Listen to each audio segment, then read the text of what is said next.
Chairman Peoples Party Bilawal Bhutto ने हुकूमत से नई नहरें निकालने का फैसला वापस लेने का मुतालबा कर दिया। वाज़ेह किया कि कैनाल्स को लेकर सिंध में बहुत खदशात हैं। एकतरफा फैसलों से हुकूमत पर सवाल उठ रहे हैं।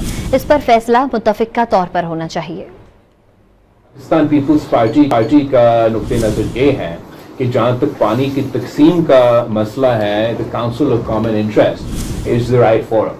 और आपको मालूम होगा कि हम मुसलसल ये मुतालबा करते आ रहे हैं कि ये काउंसिल ऑफ कॉमन इंटरेस्ट जो आपका आईनी जिम्मेदारी है, आप उसको बुलाए। हमें इस फ्लड इरिगेशन को छोड़ना पड़ेगा। नया मजीद इजाफा करने के बजाय जो मौजूद है फ्लड इरिगेशन सिस्टम, उससे हमें ट्रांजिशन करना पड़ेगा।